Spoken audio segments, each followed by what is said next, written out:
ಮರುದಿನ ಬೆಳಗ್ಗೆ ಸಾನ್ವಿಯ ಮನಸ್ಸು ತುಂಬ ವಿಚಿತ್ರವಾಗಿತ್ತು. ಹೊರಗೆ ಮಳೆ ನಿಂತಿದ್ದರೂ ಅವಳೊಳಗಿನ ಮಳೆ ಮಾತ್ರ ಶಾಂತವಾಗಿರಲಿಲ್ಲ. ತುಳಸಿ ಕಟ್ಟೆಯ ಮುಂದೆ ದೀಪ ಹಚ್ಚಿ ಭಕ್ತಿಗೀತೆ ಹಾಡುತ್ತಿದ್ದರೂ ಅವಳ ಧ್ವನಿಯಲ್ಲಿ ಎಲ್ಲೋ ಒಂದು ತಲ್ಲಣ ಬೆರೆತಿತ್ತು.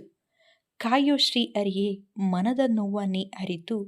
ಹಾಡಿನ ಮಧ್ಯೆ ಅವಳ ಕಣ್ಣುಗಳ ಮುಂದೆ ಮತ್ತೆ ರಿಷಬ್ನ ಮುಖವೇ ಮೂಡಿತು. ನಿನ್ನೆ ಅಜಯ್ ಮಾತನಾಡಿದ ರೀತಿಯ ನಂತರ ಅವನ ಕಣ್ಣುಗಳಲ್ಲಿ ಕಂಡ ನೋವು ಅವಳ ಮನಸ್ಸನ್ನು ಕಾಡುತ್ತಿತ್ತು. ನಾನು ಕ್ಷಮೆ ಕೇಳಿದಾಗ ಅವರು ಏನೂ ಹೇಳಲಿಲ್ಲ, ಆದರೆ ಅವರಿಗೆ ಬೇಸರವಾಗಿತ್ತು ಎಂದು ಮನಸ್ಸಿನಲ್ಲೇ ಯೋಚಿಸಿದಳು.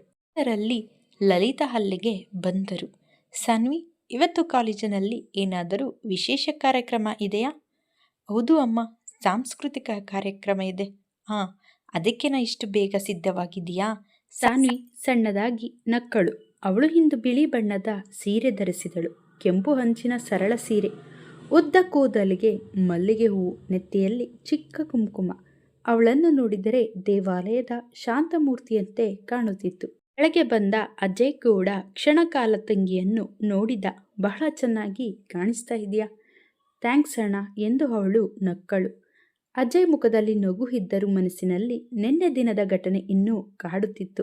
ರಿಷಬ್ ಬಗ್ಗೆ ಏನೋ ಅಸ್ಪಷ್ಟ ಅನುಮಾನ ಅವನ ಮನಸ್ಸಿನಲ್ಲಿ ಬೇರು ಬಿಟ್ಟಿತ್ತು. ಕಾಲೇಜು ಸಂಪೂರ್ಣ ಹಬ್ಬದ ವಾತಾವರಣದಲ್ಲಿ ಮಿನುಗುತ್ತಿತ್ತು. ಎಲ್ಲೆಲ್ಲೂ ಬಣ್ಣ ಬಣ್ಣದ ಅಲಂಕಾರ, ಹಾಡು, ನಗು, ವಿದ್ಯಾರ್ಥಿಗಳ ಸಂಭ್ರಮ. ಖಂಡಿತ ಓಡುತ್ತಾ ಬಂದು ಸಾನ್ವಿಯ ಕೈ ಹಿಡಿದಳು. ಅಯ್ಯೋ ದೇವ್ರೆ, ಇಂದು ನೀನು ತುಂಬ ಸುಂದರವಾಗಿ ಕಾಣಿಸ್ತಾ ಇದೆಯಾ. ಸುಮ್ಮನಿರು, ಹೇಳ್ತಿದ್ದೀನಿ, ಯಾರು ನೋಡಿದ್ರೂ ಅಲ್ಲೇ ಮನಸ್ಸು ಕೊಟ್ಟು ಬಿಡ್ತಾರೆ. ಆ ಮಾತು ಕೇಳಿ ಸಾನ್ವಿಯ ಮನಸ್ಸಿನಲ್ಲಿ ಯಾರೋ ಒಬ್ಬರ ಮುಖ ಮಿಂಚಿತು. ಅವಳು ತಕ್ಷಣ ದೃಷ್ಟಿ ಬೇರೆಡೆ ತಿರುಗಿಸಿಕೊಂಡಳು. ಕಾರ್ಯಕ್ರಮ ಶುರುವಾಗೋಕ್ಕೆ ಇನ್ನೂ ಸಮಯ ಇದೆ, ಬಾ ಒಳಗೆ ಹೋಗೋಣ ಎಂದಳು. ಇಬ್ಬರು ಸಭಾಂಗಣದ ಕಡೆ ನಡೆದು ಹೋದರು. ಅದೇ ಸಮಯದಲ್ಲಿ ಕಾಲೇಜಿನ ಹೊರಗೆ ಒಂದು ಕಪ್ಪು ಬಣ್ಣದ ಕಾರು ಬಂದು ನಿಂತಿತು. ಕಾರು ಬಾಗಿಲು ತೆರೆದು ರಿಷಬ್ ಹೊರ ಬಂದ. ಕಪ್ಪು ಬಣ್ಣದ ಸರಳ ಉಡುಪಿನಲ್ಲಿದ್ದರೂ ಅವನ ವ್ಯಕ್ತಿತ್ವ ಎಲ್ಲರ ಗಮನ ಸೆಳೆಯುತ್ತಿತ್ತು. ಕಾಲೇಜಿನ ಮುಖ್ಯಸ್ಥರು ತಕ್ಷಣ ಓಡಿ ಬಂದು ಅವನನ್ನು ಸ್ವಾಗತಿಸಿದರು. ನಿಮ್ಮಂಥವರು ನಮ್ಮ ಕಾರ್ಯಕ್ರಮಕ್ಕೆ ಬಂದಿದ್ದು ನಮಗೆ ತುಂಬ ಗೌರವ ಸರ್. ರಿಷಬ್ ಸಣ್ಣದಾಗಿ ತಲೆ ಆಡಿಸಿದ. ನನಗೆ ವಿದ್ಯಾರ್ಥಿಗಳ ಪ್ರತಿಭೆಗಳನ್ನು ನೋಡೋಕೆ ಇಷ್ಟ. ಅವನ ಧ್ವನಿ ಎಂದಿನಂತೆ ಗಂಭೀರವಾಗಿಯೇ ಇತ್ತು. ಆದರೆ ಅವನ ಕಣ್ಣುಗಳು ಮಾತ್ರ ಜನಸಮೂಹದ ಮಧ್ಯೆ ಯಾರನ್ನು ಹುಡುಕುತ್ತಿದ್ದವು. ಕಾರ್ಯಕ್ರಮ ಆರಂಭವಾಯಿತು. ಹಾಡು, ನೃತ್ಯ, ನಾಟಕ ಒಂದಾದ ಮೇಲೆ ಒಂದು ಪ್ರದರ್ಶನ ನಡೆಯುತ್ತಿತ್ತು. ಮೊದಲ ಸಾಲಿನಲ್ಲಿ ಕುಳಿತಿದ್ದರೂ ಅವನ ಗಮನ ಎಲ್ಲಿಯೂ ಇರಲಿಲ್ಲ. ಮುಂದಿನ ಕಾರ್ಯಕ್ರಮ ಭಕ್ತಿಗೀತೆ ಎಂದು ನಿರೂಪಕರು ಘೋಷಿಸಿದರು. ಇನ್ನು ಆಡಲಿರುವವರು ಸಾನ್ವಿ ಶೇಷಾದ್ರಿ. ಆ ಹೆಸರು ಕೇಳಿದ ಕ್ಷಣ ರಿಷಬ್ ಕಣ್ಣುಗಳು ವೇದಿಕೆಯತ್ತ ಎತ್ತಿ ನೋಡಿದವು. ಮೃದುವಾದ ಬೆಳಕಿನ ನಡುವೆ ವೇದಿಕೆಗೆ ಬಂದ ಸಾನ್ವಿಯನ್ನು ನೋಡಿ ಅವನು ಕ್ಷಣ ಕಾಲ ನಿಶ್ಚಲನಾದ. ಬಿಳಿ ಸೀರೆಯಲ್ಲಿ ಅವಳು ದೇವತೆಯಂತೆ ಕಾಣುತ್ತಿದ್ದಳು. ಅವಳು ಕಣ್ಮುಚ್ಚಿ ಹಾಡು ಆರಂಭಿಸಿದಳು. ಅವಳ ಧ್ವನಿ ಸಭಾಂಗಣವನ್ನೇ ಮೌನಗೊಳಿಸಿತು. ಪ್ರತಿಯೊಬ್ಬರೂ ಮಂತ್ರಮುಗ್ಧರಾಗಿ ಕೇಳುತ್ತಿದ್ದರು. ಆದರೆ ರಿಷಬ್ಗೆ ಆ ಕ್ಷಣದಲ್ಲಿ ಸುತ್ತಲಿನ ಪ್ರಪಂಚವೇ ಮರೆತು ಹೋಗಿತ್ತು. ಅವನ ಕಣ್ಣುಗಳು ಅವಳ ಮೇಲೆಯೇ ನೆಟ್ಟಿದ್ದವು. ಸಾನ್ವಿ ಆಡುತ್ತಾ ಇದ್ದಾಗ ಅನಾಯಾಸವಾಗಿ ಅವನತ್ತ ನೋಡಿದಳು. ಇಬ್ಬರ ಕಣ್ಣುಗಳು ಒಂದೇ ಕ್ಷಣದಲ್ಲಿ ಭೇಟಿಯಾದವು.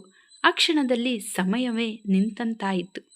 ಸಾನ್ವಿಯ ಹೃದಯ ವೇಗವಾಗಿ ಬಡಿದುಕೊಳ್ಳತೊಡಗಿತು. ಅವಳು ಹಾಡಿನ ಸಾಲು ಮತ್ತೆ ಬಿಡುವರಮಷ್ಟಿಗೆ ಗಾಬರಿಯಾದಳು. ಆದರೆ ರಿಷಬ್ ಕಣ್ಣುಗಳಲ್ಲಿ ಕಂಡ ಮೆಚ್ಚುಗೆ ಅವಳಿಗೆ ಮತ್ತೆ ಧೈರ್ಯ ನೀಡಿತು. ಹಾಡು ಮುಗಿದ ತಕ್ಷಣ ಸಭಾಂಗಣ ಚಪ್ಪಾಳೆಗಳಿಂದ ಮೊಳಗಿತು. ಆದರೆ ಸಾನ್ವಿಯ ಕಣ್ಣುಗಳು ಮಾತ್ರ ರಿಷಬ್ನನ್ನೇ ಹುಡುಕುತ್ತಿದ್ದವು. ಅವನು ನಿಧಾನವಾಗಿ ಎದ್ದು ನಿಂತು ಚಪ್ಪಾಳೆ ತಟ್ಟುತ್ತಿದ್ದ.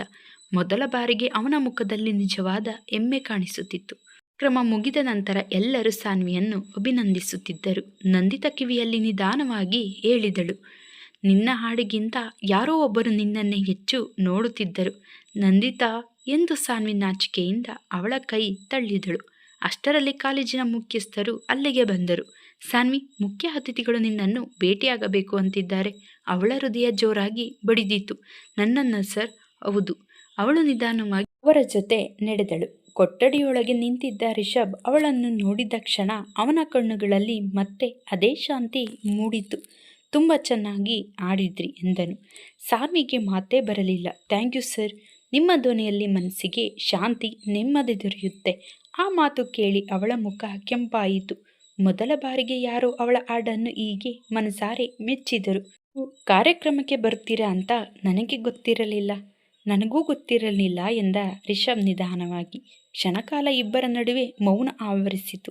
ಆ ಮೌನದಲ್ಲಿ ಸಾವಿರ ಮಾತುಗಳಿದ್ದವು. ಅಷ್ಟರಲ್ಲಿ ಹೊರಗಿನಿಂದ ಒಬ್ಬ ವಿದ್ಯಾರ್ಥಿ ಓಡುತ್ತಾ ಒಳ ಬಂದ. ಸಾನ್ವಿ, ನಿನ್ನ ಅಣ್ಣ ಹೊರಗೆ ಬಂದಿದ್ದಾರೆ.